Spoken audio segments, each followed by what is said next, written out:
This guy. This guy. He brings the wrong car, man.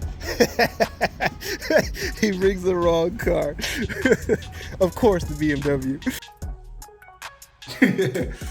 Okay, so this is going to be extremely granular. It's going to be terrible because we haven't purchased any equipment yet. We're just proofing out this concept and seeing if Why this have blog... we not purchased the equipment yet? Because that's proper business. Proper business Okay. is to not over-invest in something you haven't proofed out or know if there's going to be a Look at return on it. that. So Look at that. I don't even know what camera I'm looking at, but I'm looking at it. So But- we're trying to understand ROI, return on investment, Okay. and from there, we'll properly probably buy a tripod, some other things in particular, some microphones. Maybe will sound a little bit better. Yes. Maybe a backdrop. We don't know, but Welcome in the meantime. Welcome to the Hour with Cross. or with Cross. Oh, that sounds catchy. Maybe. The Hour with Cross. Yeah. It's And a this private- is Javon, my main man. And we share common vehicles now at this point. We do Yes, before, and yes, still yes. do. And you're actually the reason I guess I got into the vehicle that we're going to talk about. Well, yeah. Okay. So we'll talk about our previous vehicle Sure, first, right? sure. So I had purchased my first 911, which was a 2004 Porsche Carrera C4S convertible. And let's not get into particulars of what happened on this episode, but I was in need of another car, so I purchased a 2007 911 Carrera S convertible. And as a result, this man also, I don't know what's your story. What got you into the vehicle? The what? The vehicle that's like mine or our same Okay, vehicle. What- so basically the reason I got into it was I kind of like JR. I also got into a 996 Porsche, which I don't know if we should tell in this episode, but it's a funny thing how I got this car. And then the opportunity came for me to get a 997. At first I didn't like it because it was a Tiptronic, which we'll talk about in a little bit. At first, but okay. Yes, at first. Which tomorrow, if this episode is going to come out tonight, it's going to come out. We're going to take it to the track tomorrow, so that's going to be fun. That's going to be interesting. I'm going to try to get JR to come out with us, and maybe he'll track his car. JR is scared. JR is scared. No, JR is not scared. JR is not scared. JR is very brave. Yeah, so now saying that, we do have a little bit of difference here and a difference in opinion, okay? So Okay. I came before Porsche, we're talking about before. Yes. I came from a Mercedes background. Oh my And gosh. yeah. I think we should end the show now. Oh no. That's it. Oh no. And our friend here comes from BMW. Oh my God. BMW. You either love him or you hate Satan him. himself. Oh my! You either love it or you hate it. That's it. No. So I do. I actually do like BMWs. But I like the old school BMWs a little bit more than the newer ones. And so for me, my BMW experience was when my dad purchased his 1997 E38 740i, not 740i. I was gonna say the James Bond car. No, not It the wasn't James Bond had the L. Oh, okay. Transporter had the I. Nice. Shorter nice. wheelbase. Shorter wheelbase. Oh yeah. See, I think he knows more BMWs than I do. I know a couple things here and there. So, but at the same time, that car had problem after problem. You know, I saw my dad turn into someone else in the process of driving. gosh. No, the guy had white carpet in the garage with strobe lights. His car's name was Priscilla. And he was like, Priscilla's like Perry Mason. Priscilla never lost a case. It was one day, okay, I promise you, there was one day I was coming home from work. I was working at Outback Steakhouse, okay? It's like 2 o'clock in the morning. I'm a dishwasher, right? I come in, the garage lights on, I go out there. The guy's making a sandwich on the hood. On the engine. He's like, you can eat this. This engine's so clean. Eat the sandwich.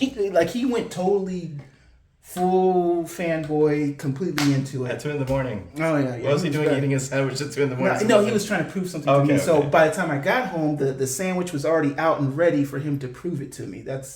You can eat Yeah. off of the engine. Yeah, you can eat up. That was the idea. Pretty cool. That was Pretty cool. So for me, though, driving dynamics.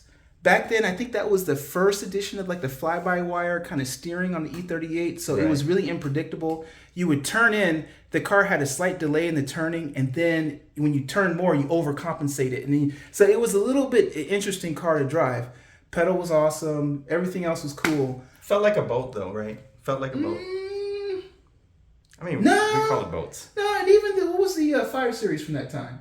E39. E39. I Yes. like that too. It was like super quiet at 90 Yes. miles per hour. It was Yes. a great. It's actually when my favorite. Yeah, the best. One of the best actually. So what's your favorite? What's your favorite BMW? All of them. I'm kidding. I know. I'm telling a Mercedes guy. I'm trying to piss him off in this interview. All of them. Are you serious? Yes. No, I'm kidding. What's that X2 or what the thing is? Oh, no. You said all. Okay. You quite well taken. But I would say my favorite is the E36, which is what I have now. Mm-hmm. It's funny because I never really liked that car to begin with. It just looks so... I know.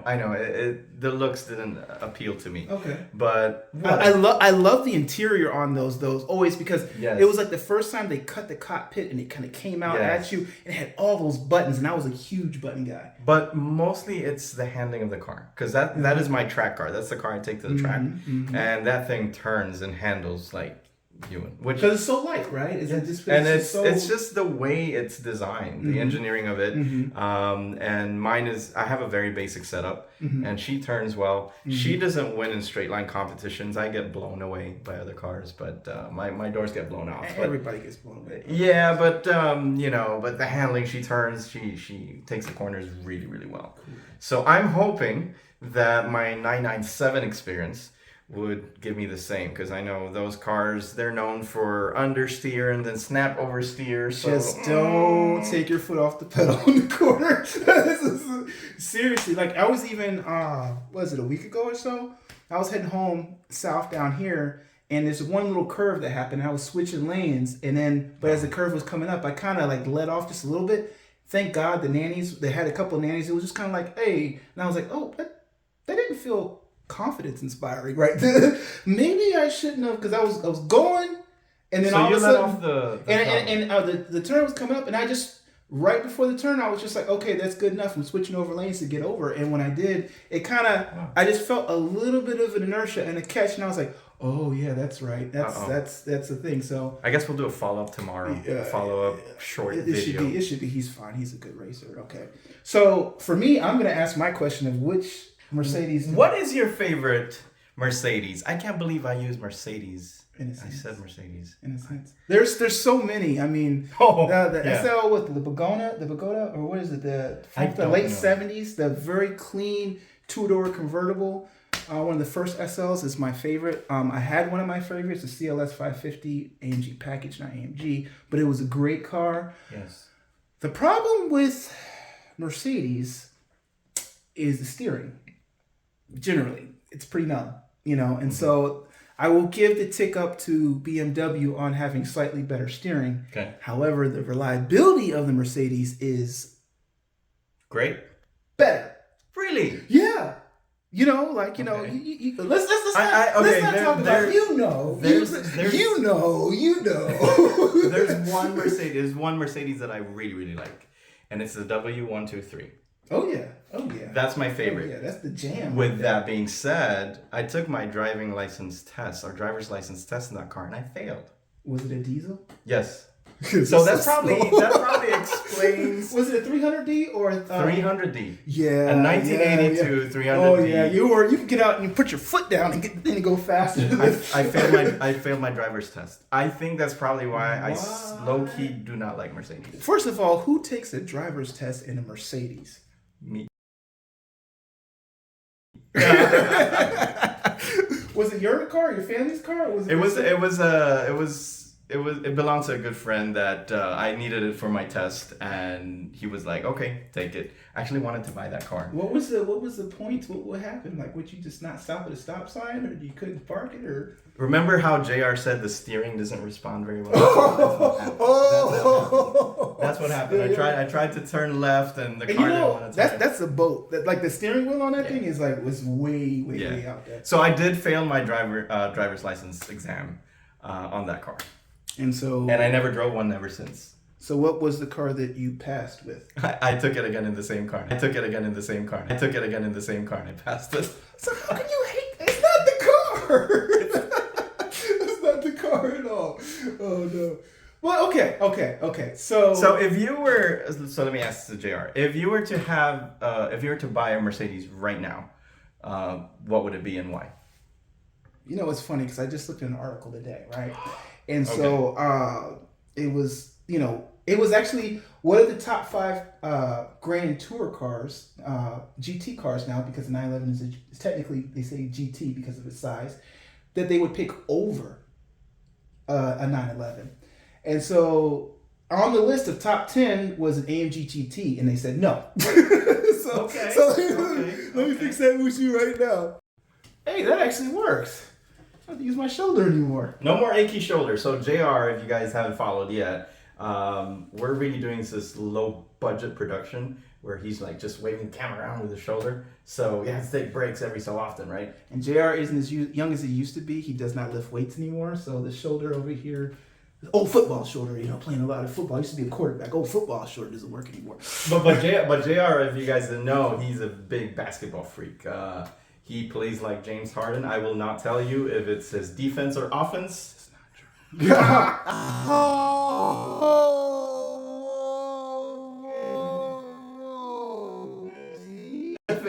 Okay. That's not the first time I heard this from him. But no, he hasn't seen me play defense. He can dunk though. If you follow him, which is what, JR_10, is that your Instagram? Something like that. Yeah. Baby dunks. Yeah. You will see stories every single day of him dunking, and which is cool. I just hope he didn't drive a Mercedes. Yeah, well, the point of the daily videos is just to continue to encourage people to exercise physically and mentally. And when you do a physical exercise, I think it's mentally cleansing. So it helps you to refresh your mind, clear it. And as you know, I have an IT job and there's all kind of problems that people come at me every day. Right. So the idea is to continue to take care of your physical health, but also promotes mental health at the same time. Let me ask you though, so these videos that he does, because if you really follow, it's his Instagram is very entertaining. And I'm not just saying that because he's a friend of mine, but what time do you play basketball? Because dude, every time I open Instagram, it's like, you're playing basketball. So I have a schedule. Right now my schedule is to get up and start. I actually work on my Microsoft certifications and my secular advancements from 6 to 8 o'clock in the morning. Wow. And then by 8 to 8:30, I'm already at the court. I play till 9:30, come home, take a shower, and start work. My deal. Oh, wow. So you're usually, because he's usually by himself trying to dunk. What time? So because I see you have a morning routine that you play basketball, and then you play basketball again in the afternoon. No. It's just I don't do two. I used to do 2 a days, but That's it's what I not. thought. It's not the season for that right now. I can't do 2 a days yet. Okay. Yeah. Okay. And so, what made you get into basketball? What is? What age did you start playing? I didn't really start playing basketball till I was probably about 8 or 9 years old. Okay. I moved into a place. The kids next door had a hoop. They encouraged me to start playing, and when I did, I was just double dribbling. They didn't say like, what do you double dribble? Like, what's that mean? They touch it with 2 hands or whatever. And so, believe it or not, the sport that I was naturally blessed in was football. I was amazing at I was a quarterback, like a throw quarterback. I had scouts coming to my house and everything, and I could throw 65 yards when I was 13 years old. Wow. But basketball was the harder sport for me, but it presented the most opportunity for self-improvement. And so the thing also I liked about basketball is because me being a little bit introverted, which you don't probably know that much about me. No, I do not. Is I can play by myself. So during that process, I go through I go through a mental... How do you play defense on yourself? It's called missing the shot. You miss if you do something. Now you guys understand why the show is called The Hour with Cross. It's never a dull moment with this guy. You talk to my wife. So you're on the couch again, drinking a beer. Is that what you're gonna do? Let's go for a walk. Okay, let's go. So, at what age did you discover an interest and love for cars? Man, that was early. I mean, you talk to my dad, and my dad was a big car guy. Back in the 80s, he had Audis. And the Quattros are good. Yeah, the Audi Quattros. but he had the 5000s. Oh.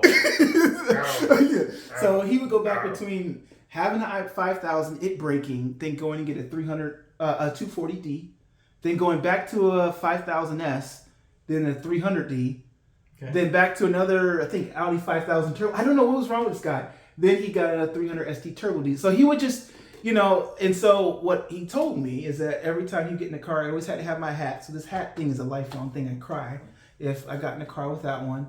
And I started then with his love of cars. And then it grew once I moved to Virginia from California.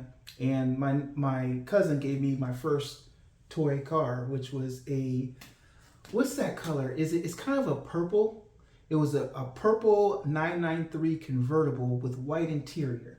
Okay. And, it just grabbed me at that moment. I was just like, this is my thing. Pretty soon I started collecting my own cars. I started building models. I just always been as kind of like an engineering background and the idea. I just love the idea of a car being beautiful, but being able to take you somewhere and experience different things. So it's like moving art for me. And that's where I came to love cars. But what about you? My love affair with cars started since I was small. Maybe since as far as I could remember. What I did, apparently what my parents would tell me was that I had the skill of just hearing a car and knowing what it was. Really? Or knowing who drove it, because we lived in a community. So the neighbors and our friends, we would know, or I would get to know the sounds of their cars. And if they're driving by the house, then I would apparently call them out and say, "Oh, that's so and so driving by." Is this like your music career? Is that kind of tying in to some degree? Because this guy is an amazing bass player. I have not seen him live yet. That's a shame on me. But I have invited him multiple times, and he just wait. What? Sounds like you've never invited me. I mean, wait, once, twice, wait, twice. Okay, listen. I got kids. Okay. He's always invited. Yeah, but yeah. So wait, so you have two kids now? Yeah. A 9-year-old, right? Yeah. She just turned 10 while she was down here. A 10-year-old young lady, yeah. And a little boy. 20 months. 20 months. Yeah, something like that. Oh my Is he into cars too? Yes, like badly. He comes out the door, and every time that he has to get into the Cayenne instead of the 911, like we've only taken like little itty bitty rides, like one little ride here, right there, and he starts crying because he wants to get in the 911 every time. The boy has good taste. Boy has good taste. But the Cayenne, let me tell you something. I love the Cayenne. The Cayenne is an amazing truck. I've never driven one, but all our friends that own one, they speak the world of it. So if you have to get an SUV, what other SUV are you gonna get? Like seriously. Oh no. Okay, good. You said 4Runner because I thought you were gonna say X5 for a second. I was gonna say, X5 is good. So, little known fact, I don't know if you know this, but do you understand did you know or did I tell you about the relationship between Toyota and Porsche? No, tell me. So, people don't understand that Toyota saved Porsche. Did you know that? I did not. You know something about that. No, I did not. So back in the mid 1990s, no, I did not. There was a huge problem where it was taking forever for Porsches to get off of the assembly line. Is this the reason why they switched from air cooled to water cooled? No, I don't know if that's. I don't know if that's all the reason, because I know that there were some European regulations and some things, and they couldn't emissions, and they couldn't get more power out the car. I'm not sure about that part, but the part where Toyota comes in is that it was taking them too long to get the cars off of the line, right? The car was costing them more money for them to sit there. And so you saw some models kind of disappear. Right. 928s kind of eventually disappeared. For instance, you think about the 968 only lived for just a few years before it was gone. I was going to say. Yeah, so they were going through almost close to being bankrupt. So Porsche actually hired or worked with Toyota to learn mass production. And so that's why when a lot of people look at the 996 and the 986, right? The 986 is the Boxster. The Boxster. Yeah. When people look at those two cars and they think a little bit like it's compromised because of some of the interior, then this is all some of the things that Toyota brought into Porsche. For instance, you look at the switches for the window switches. It's in the middle. It's a central location. When you look at some of the interior parts, people say they're not as premium. I beg to differ. I had 996. Good car. Yeah. Good car. I like the interior personally. I didn't hate it at all. No, it worked. The thing about me though, I'm not really picky with interior as long as things are where they need to be, and I can drive the car, I'm happy with it. I know. I'm very picky with interiors. I can tell. I'm going to look at this stuff all the time, and so, but anyway, just to finish that last part. So that's why, for instance, the front end of the 986 and 996 are similar. Like, all these philosophies Toyota kind of put into Porsche's head, but as a result, the numbers and the sales that they were able to produce and how many cars, it increased exponentially, and it paved the way for Porsche to continue making 911s and not to be bankrupt. So even though I hate, when I say, and I'm sorry for anybody that's watching this that has Toyotas, I hate the Toyota driver, especially the Corolla or Camry variant. The Toyota what? Drivers? Yeah, man. I'm a Toyota driver. But no. It's a 4Runner, though. It's different. I know. Okay. Slight deviation. Wait, why not Altimas? Why the Corollas and the... There's a running gag. Okay. Now I'm gonna get this. Is we talked about? We're gonna get into details about things. Okay. Oh boy. So here's the detail. Here's the small detail. There's a difference between the buyer of the Corolla we're gonna Camry to Altima, right? With same class, right? All right. The person that buys a Toyota Camry buys it because it's the safest, cheapest. They need transportation. Yeah. So this person does not care about driving. The person that buys the Altima is a person kind of like, they want to be sporty, they're on a budget, they kind of like, Altima people kind of work deals. Ultima's a little bit cheaper, I think, in the end. If you really look at the decisions between the two. I wonder how many dislike buttons are they going to hit. No, listen. Look, and I was an Infiniti guy, which is a Nissan guy in the first place. But I just feel like the person that buys the Camry is making the best decision that doesn't care about cars at all. So more than likely, when they're driving the car, they're going to be super distracted. They're going to be eating. They're going to be texting. They're going to be posting. They're going to be sleep. I feel like those people are making a decision not about driving at all. And it shows, like all the left blinks but going rights, those are Camrys. Okay. Every time you're floating in the fast lane doing like 46 miles per hour in the 70, those are the Camrys. That's why BMW drivers never use their blinkers. You see? You can't say nothing about us. Got you there. Yeah, you don't. And also Right. you ride 6 inches from, everyone's. Okay, so here's the thing. I don't How do know. you go from Dr. Jekyll to Mr. Hyde by going from Porsche to because I feel like I saw you driving the other day when you were driving, you just perfectly respectable. And I said, this guy can't be a BMW driver. And then, are you the same way, or does the car cause you to? No. At least for me, I use my blinkers. Okay, but what about when you're mad and you're driving the BMW? Does it change any? I think it can put me in a 4Runner, and I'm getting mad, and I'll cut people off. Okay. Like I said, this is strange. The BMW guy that drives, Porsches too. But I feel like that's happening more and more, right? I was gonna say people in our at least in our BMW community, they're a few of them are getting into Porsches, and they're seeing the Porsche community. At least the ones that we have down here in South Florida, they're very welcoming, very humble people, hardworking people that just enjoy the brand, enjoy driving, enjoy the car, and have that sense of, I don't know if it's brotherhood or friendship. I guess that would be the perfect way to describe it. You gain lifelong friends. You meet through cars, and then it just evolves. Yeah, I agree 100%. Right? Like with this guy here, I met him. Where did we meet? I think I met you in one of the meets, in one of the runs. It wasn't at Beat Culture. Was it at Beat Culture? I think it was at Beat Culture. Beat Culture is an awesome place, let me tell you. Beat Culture has become like a cultural icon for cars, don't you think? Shout out to Beat Culture, by the way. Yeah, so I'm just saying that it just is a great platform, a great place. It's kind of laid back.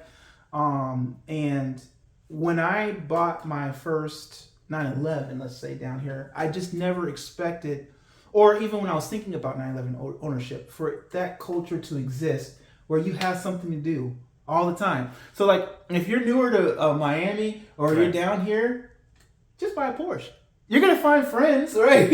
You're gonna meet us. You're gonna come across this video. And trust me, Porsche guys have nothing else to do but sit around and meet together and drive somewhere and drink and have some good food. And they work too. They work. No. Do they? They do. Do they? I don't No. They have to pay for the car. No, because like I swear during the day on the chat sometimes I'm like, holy moly, this is where you working. I was looking at that like, that's nice. I can tell you though, at least one Porsche owner every day is trying to dunk a basketball, and that's this guy. Yeah, okay. And so, this is what I'm going to ask. Okay, so the differences I can see, and I want to know from you. Yes. As far as the communities, I find that out of the Porsche group in particular, it's a little bit of an older community. But as with BMW, is it true that like there's many different ages and like is the age group span and stuff? How does that play out at meets and things like that? At least with Miami, in the Miami scene, the Miami Beamer Club, we're very diverse in age. Mm-hmm. So you have, we have kids that are either seniors in high school and then all the way to the older people. Some of them have grandkids and whatnot. So it's just, and it's funny because everybody just kind of blends in together.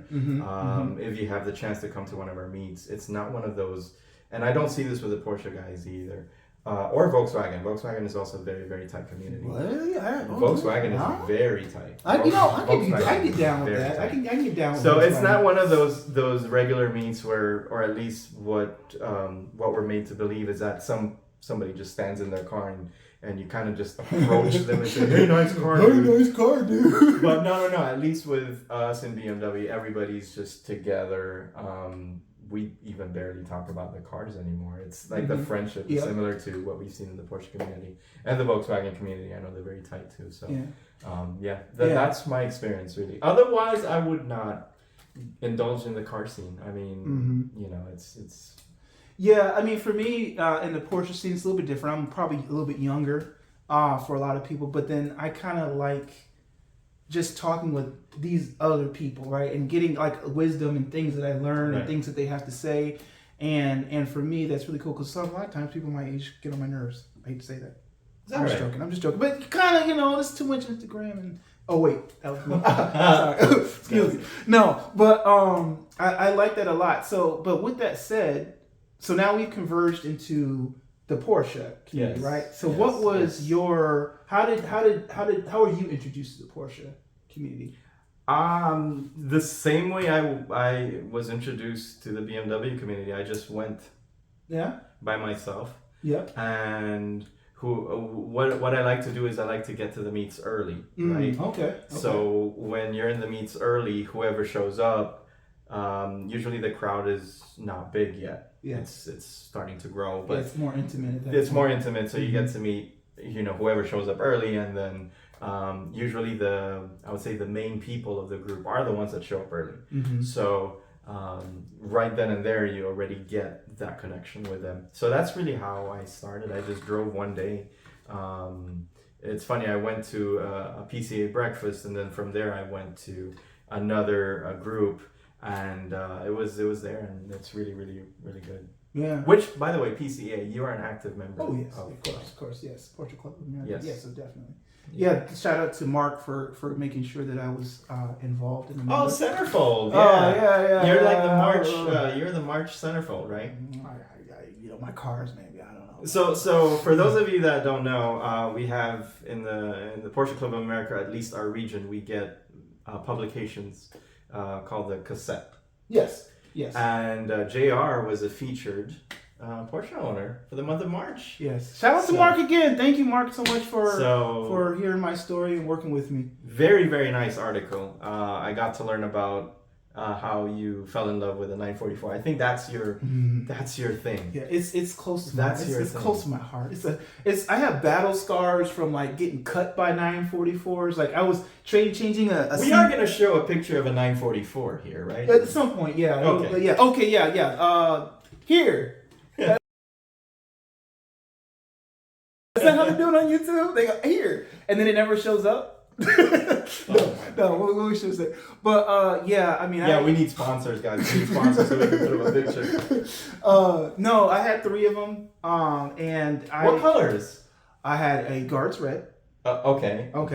And then I had a bluish silver one. I don't know what the color was, but it needed to be repainted. Okay. And then the last one, I had another silver one that I totally restored and got it repainted. Green. Yeah, it was supposed to be like a signal green, late 70s, 924 theme kind of deal. I kind of went with a big bag green. So can I call it the highlighter? My mom liked green, so that's why I did green. My mom liked green. Okay. Don't you talk about my mom. This is where the joke ends, because I was going to keep going with the highlighter. You talk about my mom. No. Jay, I think we're going to get canceled before we even get started.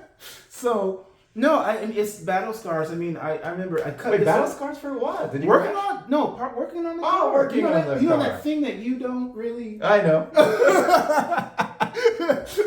Damn, he got me there for the highlighter joke. I love it. No, but so what happened? So yeah, example, real quick, just to be quick. Changing the CV boot on the back. Okay. You got all these different 20, 30 torque screws or whatever, and so you're. A novice at that point trying to, change this on the back. And I'm torquing it, trying to get this thing off the inner side of the CV boots. Now look at him when I'm talking. Look at how well he knows what I'm talking about at all.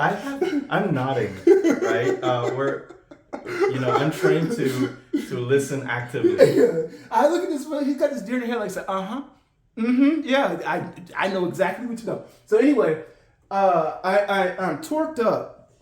And I'm just trying to break this thing loose, and as soon as I break it loose, bow! And I cut my whole arm on the back here. So this arm, well, you can see, you can't see it that well anymore. Okay. On the spare tire molding that has a sharp edge around it, right? And I'm just bleeding and gushing everywhere. I mean, I've stuck What 944 is this? The second one. This was the 944. silver. Yeah, this was the 1984, and so on same 1984, I stuck a screwdriver, not a flathead.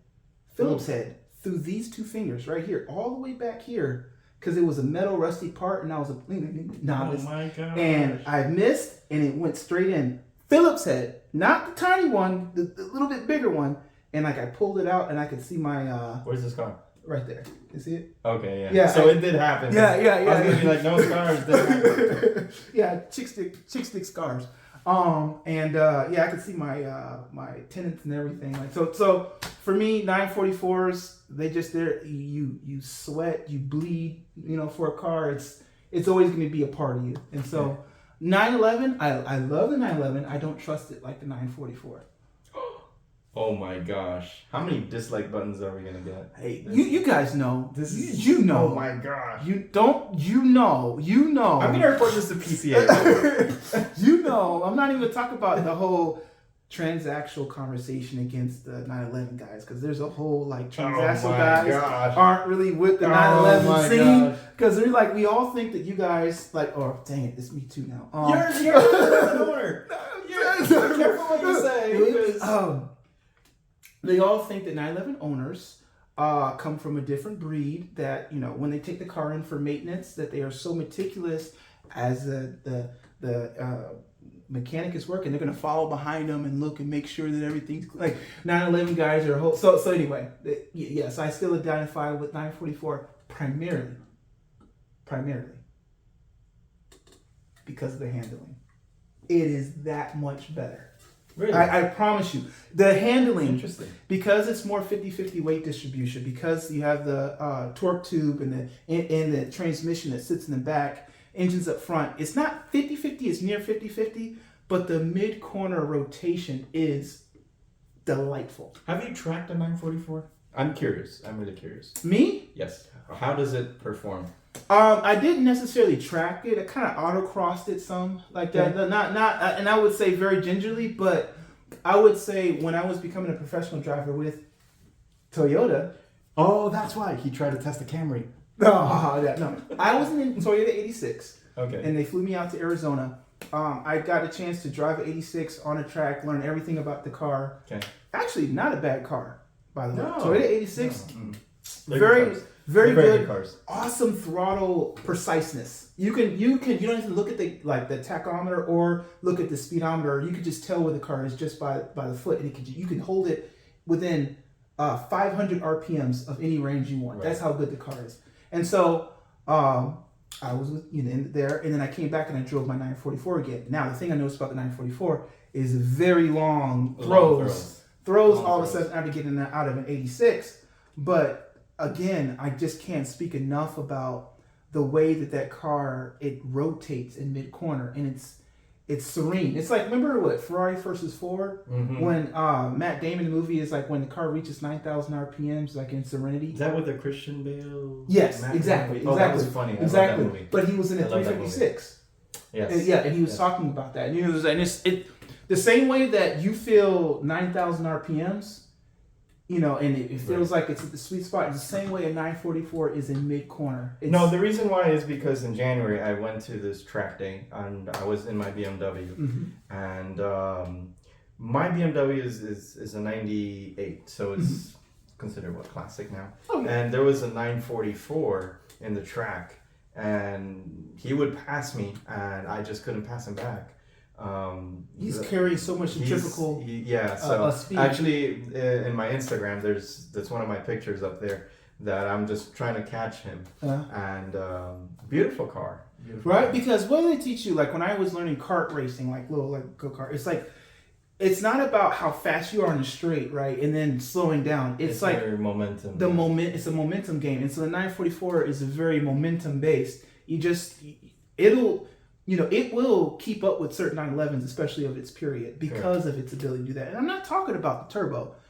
Turbo is nice. Don't get me wrong. I'm just talking about the NA or the S2. Favorite generation 911 and why?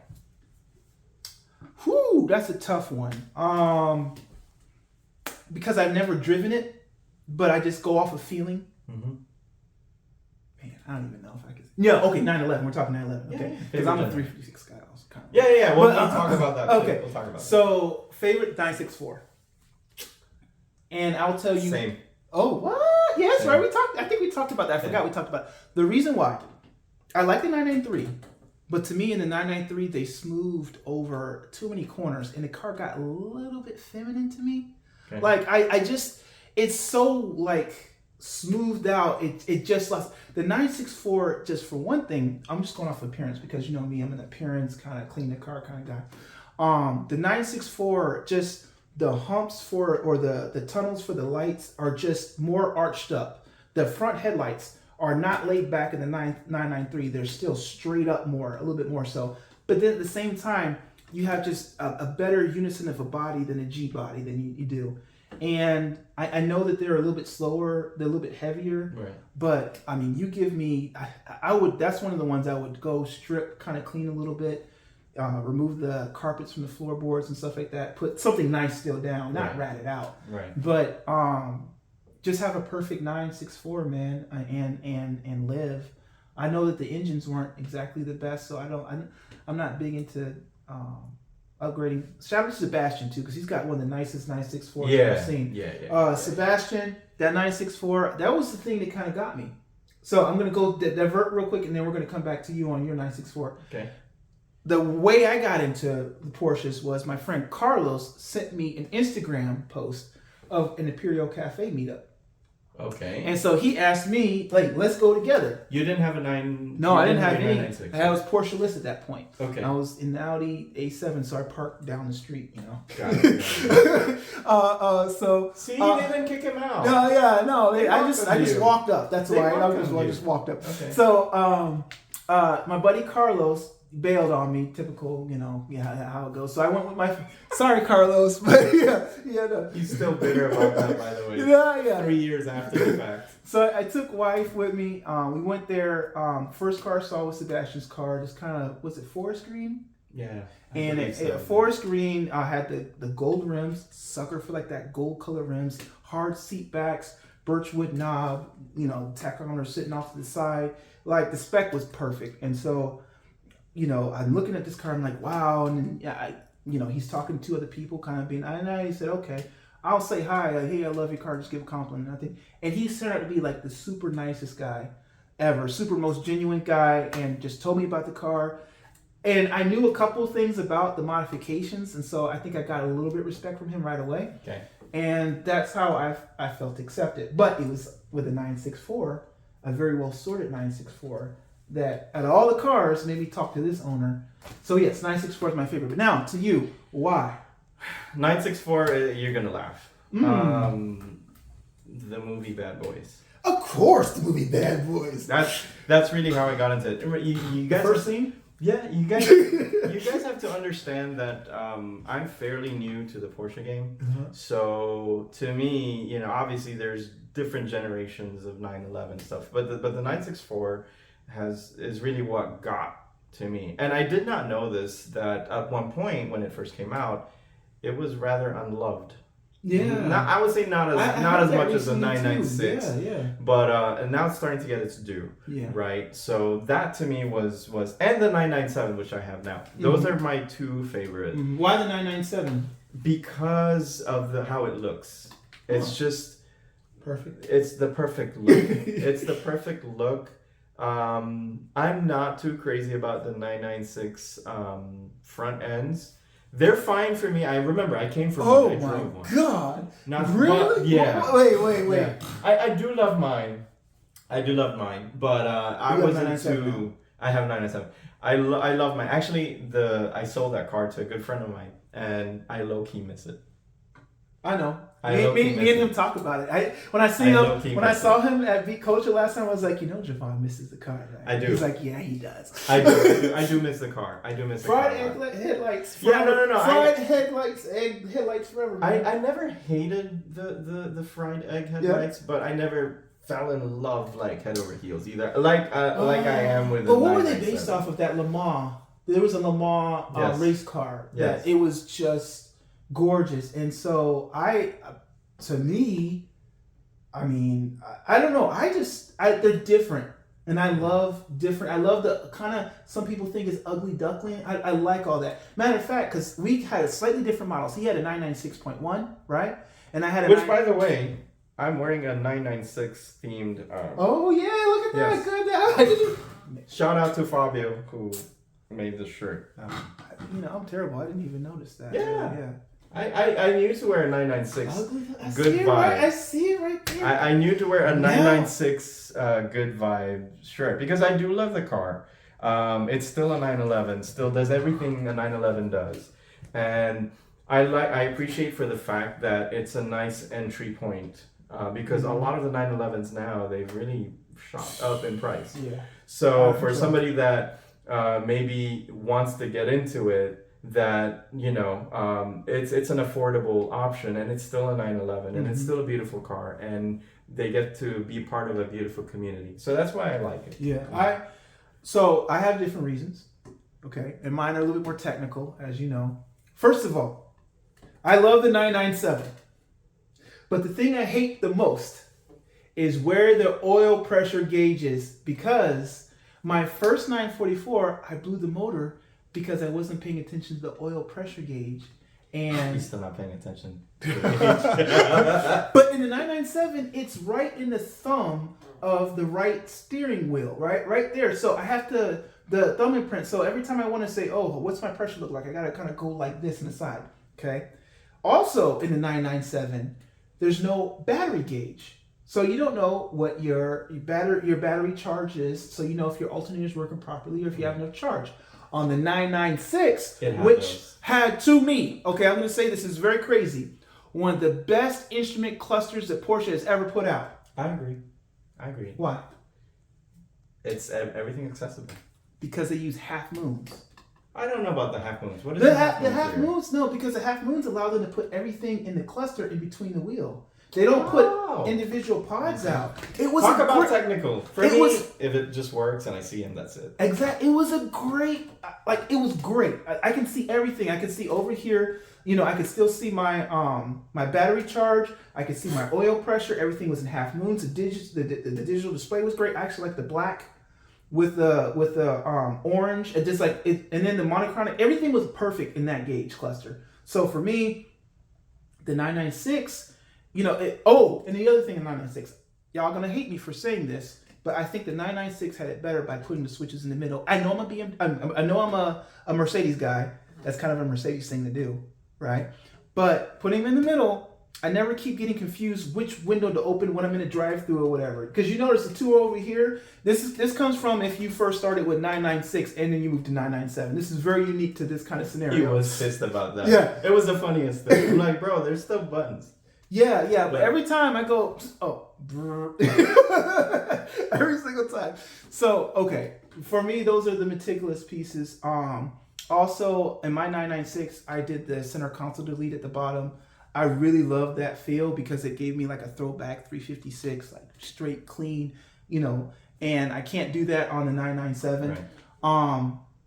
But that's about where it stops. Let's talk about 356s. So me and JR have, the more we kind of talked and got closer as friends, the more we discovered that we have very similar tastes in cars. In Porsches, right? Because then we divert. He does the Mercedes and I do the BMW. But what I found out was really cool. One of my favorite cars ever in my entire life is a Porsche 356. Yes. And Tell it, brother. Talk the truth. I did not know that he had shared the same thoughts. So let's start with him. Why the 356? And I'll tell you why for me. For me, how can I put it? I don't know much about the 356. I've never driven one, right? And I hear from Captain Bob, oh, they were slow. Their grandpa car, Captain Bob. They were my dad used to drive a 356. Nobody wanted one of those, But for me, it's first of all the purity of the design, just the way, like, I'm a visual guy a little bit, right? So the way that the front humps. And then the tires sit on the inside, and then as it comes down the side of the car, it's all in unison. It's just one piece. There's no big fenders coming in and out or anything. It's beautiful. I don't know how to put it else. Even the front lights, the way the front lights sit, and then there's no big ground effect underneath the car or anything like that. But it's just, to me, like a little bit like a Bullet, like just a clean car. And then when you get in the interior, there's just 3 gauges sitting there, a shifter. Your legs go out for forever. You're comfortable. It just feels to me like a very relaxing, open throwback car. And I don't care about it being slow, I don't care about any of that. But, that's why I'm it would be a convertible for me, a 356 convertible. I would do a hardtop maybe even. I wouldn't be as opposed to either. But also the 356 had the smaller engine, I believe. So the weight distribution was a lot better. I think the engine was mounted a little bit more forward, so it wasn't so far out. So the handling dynamics were better. I don't think they introduced a bigger engine until the 901 / 911 later. But that's why I like them. For me, it really started. I didn't know a 356 existed until about 10 years ago, and I saw something on YouTube. They ran a series of videos. I used to watch videos called Petrolicious. I knew. Yes, sir. I used to watch those all the time. And I saw something along the lines. I'm paraphrasing now. I saw it along the lines of a 1,000,000-mile Porsche or something like 1,000,000-mile 356. And I watched it, and then there's a guy in California that drove his car, that received it as a graduation present, and he put 1,000,000 miles in the car. Wow. And that's really what attracted me to the car. I'm like, okay, Porsches are reliable. And then, so as I did more research, there's another guy in California, he drives a red one too. Again, drove that 356 to another 1,000,000 miles. Yeah, I gotta watch that one. So yes, I'm gonna send you the links. Yeah. But those guys really kind of inspired me that, hey, these cars can run. And the level of dedication, think about it. 30, 40 years driving the same car. You must really love that car. Yeah. So... Well, let me ask you something. What else are you going to... Oh, wait, sorry. I forgot you drive BMW still. This is where we cut the video. I was like, what? Oh, wait, yeah. You're not pure. You're not pure yet. Hold on. We'll keep working on it. No, and so for me, like... That really kind of and that really was for me to kind of look a little bit more into Porsches, right? And as soon as I saw the 356s, and I will kind of dive into the 911s, the Boxsters, and just the Porsche brand in general, and try to understand why there was such a love for the brand. Now I'm beginning to understand it. Yeah. I really am beginning to understand it. So you guys know this isn't scripted, right? Because you mentioned Petrolicious. I didn't realize that until you just said it. And Petrolicious made me money. How? Because there was an episode of Petrolicious. It was on the 912, The Return of the Black Sheep. I was living in Michigan at the time. Wait, the 912 Black Sheep. There is an episode? Because I pretty much watched all their episodes, and I'm trying to remember that video. I don't recall. Yeah, so I'll send you the link to that one. Oh, Black Sheep. Is this like a black sheep, like like the Unloved, the Return of the Unloved. Right. But it was a red one. Yeah. Yeah. Okay. So you've seen it. I've seen it. Okay. He's in France. Yes. Yes. The owner's You've seen French. it. Yes. So this is this is a few years ago, but so I'm in Julian, Michigan. his name. Yeah. Holy moly. You see, I watched these videos. It's really because Petrolicious. This guy is crazy. It's because Petrolicious that I really kind of learned about Porsches a lot. And you remember the guy's name, and he didn't even make you money like you made me. Now, so anyway, story is, so I have at the time, I have my second 944, okay? I have a little bit of problems with crashing. So I was going to work one day, and it was like, is it good? Is it not good? Michigan, snow, ice, whatever. Okay, fine. Yeah, okay, fine. yeah. Blame it on Michigan. Okay. I went butt back into a ditch, okay, and I had to fix my car because I went back and swiped to the side, broke the front light assemblies for the pop-up lights and everything. Okay. So, but I've been going to the same junkyard all the time, right? Getting parts, 924 parts, 944 parts, or whatever. I'm in there, it's snowing, right? Snow down, everything. And I kept always seeing this car. But I went home and watched that episode of Porsche 912, the Black Sheep. For some reason, I looked at this car and I didn't recognize what it was. That car was a 1968 Porsche 912. Mm-hmm. So car was in rough condition, no hood, no windows, no windshield, no engine, no transmission, bottom rusted out completely. I go to the salvage yard owner and I say, how much for that car? Because I know it's been sitting there for a while, at least 2 or 3 years. So he offered me the car for $150. A Porsche 912 for $150? It was rough. So I say okay for an extra $100. Thumbs up if you believe JR's story.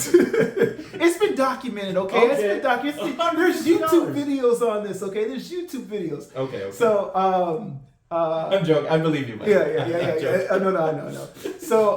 So I asked him for an extra $100. Can you deliver the car to my house right around the corner because the car had no tires or anything on it. Okay. He delivers to the house. I actually leave for a sales conference to come down to Florida for my first time ever being in Florida. While I'm there, so before I leave, I take everything out the car, kind of try to clean it some, take pictures. Now I paid $250 total investment, right, for them to deliver it. $150 for the car, $100 for them to deliver it. While I was here in Florida, I put it on eBay, sold it for $4,800, and that was because what happened is I was going to fix the car myself, but so Julian bought the car? No. Oh, okay. Just somebody from Florida bought the car. So how did this make you money? I'm just curious now. Because I paid $250 for it, and I sold the car on eBay for $4,800. If I never watched that video or never watched Petrolicious, I would have never known. I would never known to actually do that at all. Oh. And so I had planned to I wanted to restore the car myself, but as you know, with the 912, it shares all the parts with the 911. And how much does a 1967, 1968 911 cost? Oh, I don't know.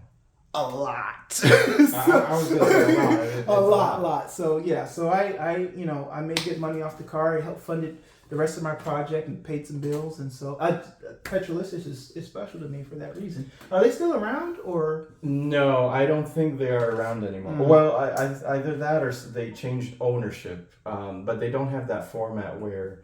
I miss those videos where people tell the story. That's really what I remember. The Ferrari Boxster, where the guy parked inside his house. Oh, the silver one, like the glass. Yeah. That was inspirational. Yeah. But we won't talk about Ferraris. That'll be another episode if we get. Should sponsors. You ever upgrade to a Ferrari? Oh my gosh! Should you? We'll save that for next episode. I don't know. Because then I have to think about that question. I don't know. I think I won't generalize, but I would say majority of the kids' dream is to maybe get a Ferrari. Yeah, I mean, I was Porsches when we were kids. Yeah, but now, as my CEO says, Porsche's just a common car, Do you think so? No. That's a question. Do you think Porsche is a common car? I would say in South Florida. I would say to a certain extent, maybe, but it's good because it's so reliable. Like I feel like I see so many, like there's when I first got the Cayenne, I was kind of worried, and then now I see so many people driving them. It's actually a good thing. It's an amazing car that you drive every day. And what most people don't understand is 911, certain ones. These are 718s, Boxsters, what they used to be called, Caymans. All these are cars that are race cars that are meant to be driven hard. Yes. And so what you don't understand is the reliability that's really there built into the car to be able to handle racing, which means it's not going to take a dump on you out in the middle of the road usually, right? Yeah, and Porsche has a very, well, you probably know your history better than I do. Has a rich racing history. Yeah, very. Same reason why we have the key on the left side. Yeah, I've always wondered. Okay, another pet peeve, and then we got to probably wrap this up in a second. Okay, so my other pet peeve, and then I'll let you go if you have something about the key thing, right? Okay, so I have problems. I have problems. Okay? He has a lot of problems. Okay, so in a normal car and every other car, when you turn the key on, right? You first of all you're on the right side of the wheel, right? Right. And then you're turning it this way, right? Mm-hmm. Not this way. Yeah, this way out. Porsche's is the other way. Now you're on the other side, and then you would think you would copy the same motion from this way and turn this way. No, you turn it that way, which is the opposite of the opposite. Have you noticed that? Not really. Am I the only one? I think so. Thumbs up if you think Jared's the only one that does. It's really, but you understand what I'm saying. So when you switch, and it's like you turn this way, but here then you turn this way. Yeah. I don't know. Not. I'm gonna think about that. Yeah. Because for me it's just automatic. The only thing for me is like if I've been driving another car for a long time, I get in the habit of yeah. And I'm like, oh, where's I got in somebody else's car that didn't have the like push button start, and whoa. Wait, where's the key? Because some of my cars and stuff. I don't have, BMWs and everything. Like I just drive right now strictly Porsches. So, if you subscribe, if you want to see JR drive a BMW. Yeah. We're going to get a ton of subscribers because of this. Oh my God. No, I'm sorry. You did that live. No, I'm sorry. That was a natural reaction. No, listen. Okay? I am not going to talk bad about that bad about being. That bad.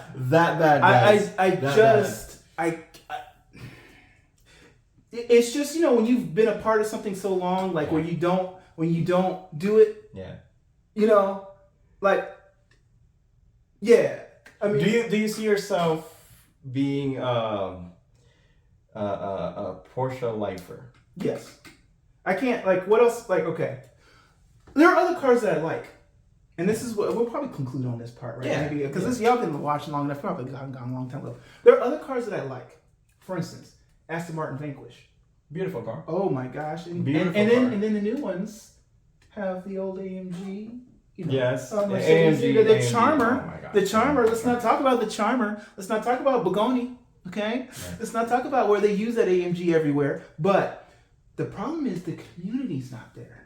So every time I'm thinking of if I wanted to go somewhere, Nissan GTR, no, too heavy, big, whatever. No, community is the same. But the community's not the same.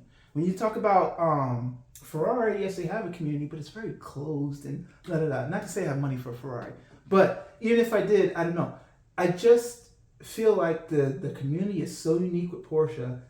It actually is very unique. It's a good community. It keeps me there, and so Same here. And if I need a daily commuter outside of my Cayenne, I'm gonna probably get a Panamera. Okay. And because I'm just here in this world of things. So yeah, I mean that's what I have for right now. Hopefully maybe he'll become a Porsche lifer. Well, he's a Porsche lifer, but I hope he's so. not exclusive yet, Not yet. Let me ask you something. Yes. We keep saying last time. So do you feel like a lot of guys in the groups drive a lot of that they have other cars besides Porsches, or do they because there's some guys that just drive strictly Porsches, right? Correct. At least the people I know, they drive a lot of them, multiple. Mm-hmm. They have multiple cars. So yeah, I don't really know a whole lot of people that drive outside of it. Mm-hmm, mm-hmm. At least in the Porsche community. Okay, and then what do you get out of driving a BMW that you don't get out of driving a Porsche? For me, at least, like I said, at least from the E36, which is my favorite, it's really the handling aspect. It's it's that good. Very direct. It's very direct response. Okay, I'm gonna take. Listen, when you're ready, I would like to take you to the track and have you drive my E36. It's not the most. We can drive it in the Walmart parking lot anytime. I don't know. No, but you have to really enjoy it Yeah. and be a little bit spirited Just a to little, understand it. just a little bit. But yeah, I mean, Thumbs up if you want JR to drive in the track. I'm already putting like 2 thumbs up already. So okay, we'll see. We'll But what you said is very interesting. I mean, it's the especially handling. from that time period. It's the I can't say that I disagree with you, and it's actually something actually pretty intriguing. So, anyway, guys, thanks for paying attention. Thank you guys listening. Thank you. Thank we're you. watching the what did we call the show? You saw like Cross. The Hour with Cross. The Hour with Cross. I don't know. We gotta get him The Cross Hour. Cross Hour. Whatever. But we'll do this again. Maybe not so terribly. We'll learn something from it. Hopefully you learned something from it. And hopefully you had a great time. Thank you, Javon, for doing this with me, suggesting this for me. And hopefully we'll have more content for you guys to come soon. See you guys soon. Take care. All right, take care.